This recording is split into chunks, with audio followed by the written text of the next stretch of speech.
Halo kembali di Apa Kabar Indonesia Pagi, kita lanjutkan kembali perbincangan. Saya langsung mau ke Mas Hanta. Mas Hanta, menanggapi pertanyaan tadi, Mas Hanta, soal komunikasi gitu ya. Tadi Bang Egy udah menyebutkan soal baliho gitu. Itu kan banyak dinamika lah dalam penanganan pandemi kali ini. Dari apa yang disampaikan oleh pemerintah, kita masyarakat atau semua elemen yang ada di Indonesia ini menerima informasinya seragam nggak sih, Mas Hanta? Ya, catatan komunikasi pemerintah ini memang sejak awal ya, sejak di periode pertama kerap kita beri catatan, termasuk ketika penanganan pandemi ini, soal PPKM darurat saja yang terakhir, itu kerap terjadi perbedaan, bahkan kontradiktif antara satu menteri dan menteri yang lainnya. Dan kemudian kita lihat misal Menteri A bicara ini, kemudian ada istilah baru lagi disampaikan, sehingga itu tentu memberikan dampak negatif ya dalam strategi komunikasi yang disampaikan oleh pemerintah kepada masyarakat, sehingga persepsinya tentu akan berbeda juga. Sehingga saya pikir ke depan itu harus diperbaiki, dibenahi. Jadi bahkan Presiden sekalipun harus lebih tegas untuk menyampaikan secara langsung tentang perkembangan hari per hari, atau minimal misalnya seminggu sekali perkembangan penanganan pandemi ini. Seberapa Itu penting saya kira kemudian Presiden ini harus hadir langsung, Mas, untuk memberikan perkembangan kasus bahkan harian tadi Mas Hanta bilang? Saya kira penting ya, kalau mungkin tidak harian kecuali sangat darurat, tapi paling tidak seminggu sekali itu ada yang disampaikan oleh Presiden, clear disampaikan kepada masyarakat terkait dengan penanganan kesehatan, misalnya bagaimana hari per harinya, termasuk soal vaksinasi, termasuk soal bansos yang tadi sempat disampaikan. Ternyata ada problem juga antara kesiapan pemerintah, banyak masih data yang perlu diperbaiki, banyak masyarakat yang belum mendapatkan, seterusnya. Saya kira hal ini harus dibenahi. Dan ini momentum pidato kenegaraan Presiden hari ini, tentu ada dua hal ya, konteksnya beliau sebagai kepala negara dan kepala pemerintahan. Nanti penyampaian pidato nota keuangan mungkin lebih pada kepala pemerintahan. Nah, ini yang harus disampaikan oleh Presiden soal pandemi ini secara clear ya. Momentum tanggal 16 ini bagus sekali untuk disampaikan kepada publik. Selain persoalan misalnya capaian ekonomi, pembangunan infrastruktur, penanganan, saya yakin tadi juga sudah dibahas bahwa kemungkinan pidato ini akan menyampaikan berbagai macam yang perlu juga kita apresiasi, penanganan soal suksesnya vaksinasi versi pemerintah tentunya, kemudian bagaimana soal fasilitas kesehatan dilakukan perbaikan seterusnya. Dan satu lagi saya kira perlu soal yang sempat ramai kemarin ketika pemerintah ingin menghilangkan soal data kematian akibat COVID. Itu juga penting saya kira. Persoalan ini juga penting karena kalau tidak hati-hati kan bisa menggelinding kemana-mana. Ada kewajiban konstitusional yang sangat penting dipegang oleh seorang kepala negara, kepala pemerintahan di dalam konstitusi kita, visi kita bernegara, yaitu melindungi segenap bangsa Indonesia dan seluruh tumpah darah Indonesia. Nah, itu nanti bisa dimasuk-masukkan kalau tidak clear, tidak disampaikan oleh pemerintah tentang apa yang sudah dilakukan. Kita tahu ini ujian berat, tidak hanya di Indonesia. Kalau tidak, itu bisa kemana-mana, menjadi indikasi pelanggaran konstitusi dan sebagainya. Saya kira itu juga penting untuk menjadi jawaban pada pidato Presiden. Jadi pidato Presiden itu menyampaikan, satu adalah menyampaikan apa yang sudah dicapai, tetapi sekaligus harapan saya adalah mengklirkan secara tuntas klarifikasi pertanyaan-pertanyaan besar di ruang-ruang publik yang sekarang ini belum tuntas. Bagaimana selain tanda petik ya, mungkin akan menyampaikan membesarkan keberhasilan di sisi ekonomi ya, Mas Arya Bima, saya yakin itu perlu kita apresiasi. Tapi saya ingin juga selain soal pandemi misalnya, soal ekonomi yang tidak hanya di Indonesia, soal pertumbuhan ekonomi pasti akan disampaikan. Tapi saya berharap juga disinggung soal penegakan hukum dan pemberantasan korupsi. Di situasi apapun ini juga penting bagaimana komitmen pemerintah untuk menegakkan penegakan hukum dan pemberantasan korupsi, memperkuat kelembagaan KPK misalnya dari upaya sebaliknya pelemahan dan sebagainya untuk menjawab kekisruhan. Jadi belum tentu yang disampaikan publik itu belum tentu juga benar. Tetapi yang paling penting adalah Presiden dalam hal ini mengklarifikasi itu. Satu lagi adalah saya berharap ada pidato Presiden ini membicarakan tentang masa depan dan evaluasi demokrasi Indonesia. Banyak orang juga memberikan catatan tentang ada indikasi. Beberapa lembaga internasional juga memberikan catatan tentang kemerosotan indikator-indikator demokrasi di Indonesia, terutama soal kebebasan sipil, kemudian soal kebebasan berekspresi dan sebagainya. Itu juga saya kira komitmen Presiden di pidato hari ini diharapkan untuk menyampaikan itu. Jangan sampai nanti ada pandemi ini punya dampak karena alasan misalnya penanganan pandemi kemudian menyebabkan kemerosotan dalam sisi demokrasi kita. Penegakan hukum harus tetap kuat seperti komitmen Presiden yang sudah disampaikan setiap pidato. Ini kan pidato kedua di era pandemi, tetapi pidato ketujuh Pak Joko Widodo sebagai Presiden Republik Indonesia. Tentu kita berharap catatan-catatan seperti itulah nanti soal simpang siur antara Menteri A, antara Pak Luhut misalnya, kemudian Pak Tito juga punya menyampaikan ini istilahnya, kemudian sebelumnya Ibu Sri Mulyani, Menko PMK dan sebagainya. Coba kita tracking saja, statement-statement itu sempat membingungkan. Nah, sehingga ke depan saya kira Presiden perlu komunikator yang satu titik, bisa komunikator politik seperti Pak Mas Arya Bima ini oke juga kan. Orang-orang politik juga perlu untuk bicara pada elit politik dan sebagainya, tapi ada sisi pandeminya, ada sisi pemerintahannya dan seterusnya. Saya pikir itu saya harapkan sebagai salah satu warga negara Republik Indonesia, Bapak Presiden menyampaikan capaian tentu penanganan pandemi nanti, soal krisis ekonomi, tetapi juga jangan lupa dengan penegakan hukum dan soal komitmen untuk terus menegakkan demokrasi di negara demokrasi kita ini.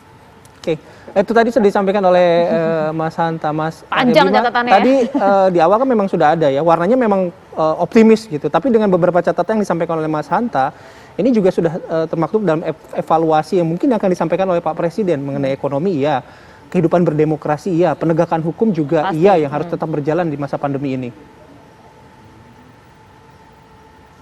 Halo? Ya, Mas Arya. Mas Arya. Oh ya.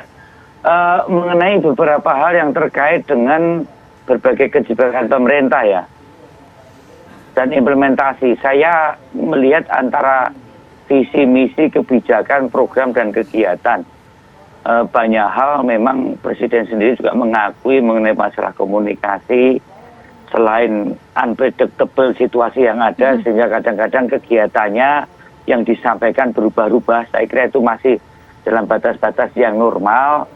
Tapi bagaimana komunikasi publik ini tidak memperburuk suasana, Presiden sendiri menyatakan hal tersebut perlu ada satu perbaikan di dalam proses-proses penanganan pandemi kemarin.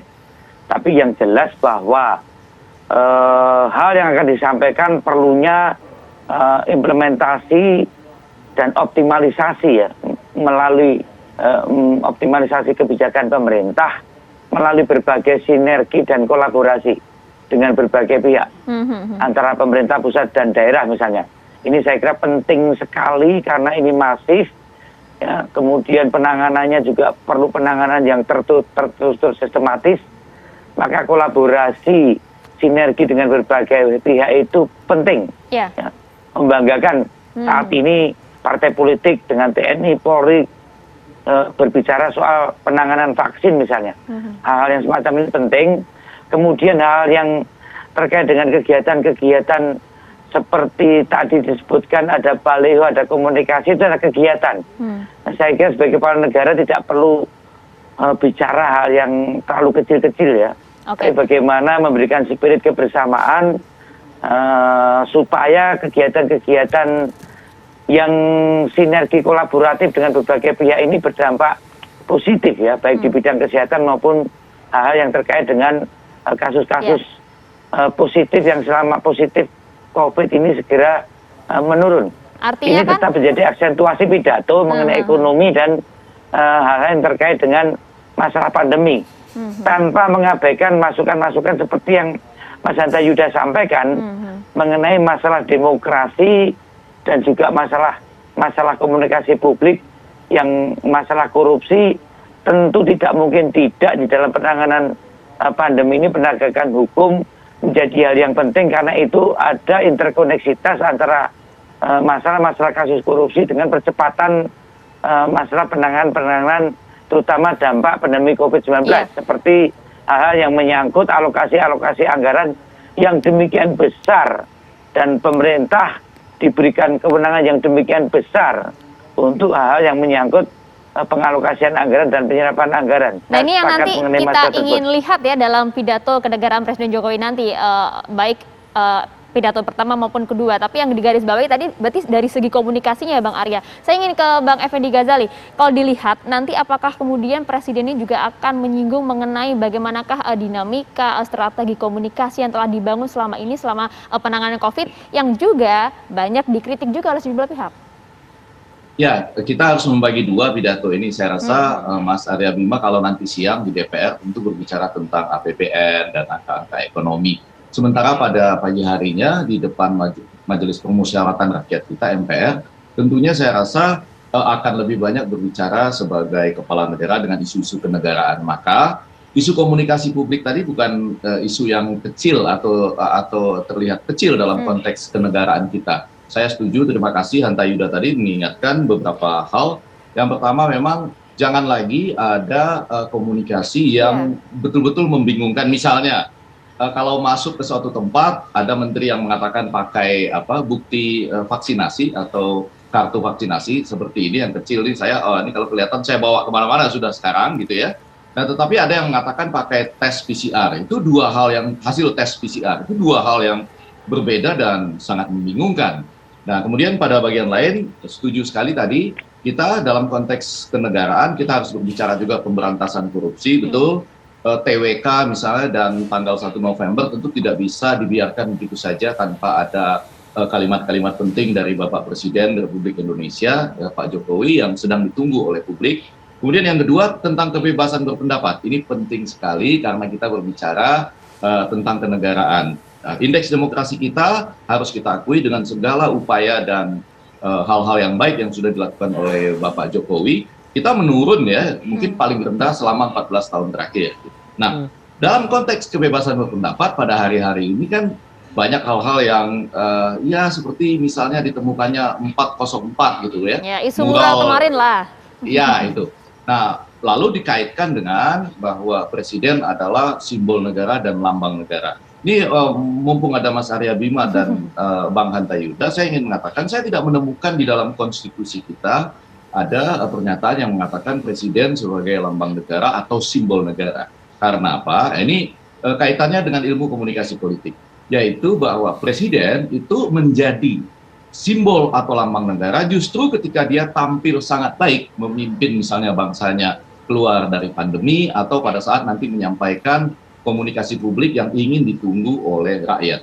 Kenapa misalnya lambang negara kita adalah Garuda Pancasila misalnya? Karena lambang negara kita itu tidak umumnya lambang suatu negara tidak diganti-ganti seperti di Amerika Serikat dan banyak negara lain. Sementara Presiden itu terbuka untuk dikritik serta juga setiap 5 tahun sekali secara konstitusional itu akan diganti. Jadi saya termasuk orang yang sangat tidak menyukai kritik-kritik yang beraliran sangat keras dengan bahasa yang sarkas misalnya. Tetapi dalam konteks kebebasan berpendapat saya rasa ini perlu. Saya nggak yakin bahwa yang marah itu atau yang kesal itu, ini Mas Arya Bima ada di sini, saya nggak yakin Pak Presiden itu yang kesal atau yang marah. Saya khawatir ada orang-orang di sekitar beliau yang mengartikan Siapa bahwa itu, Bang?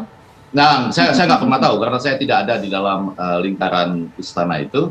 Jadi mengartikan bahwa ini adalah simbol negara, ini adalah lambang negara. Enggak, justru sekali lagi dalam komunikasi politik seorang presiden menjadi simbol dan lambang negara, semuanya dalam tanda petik.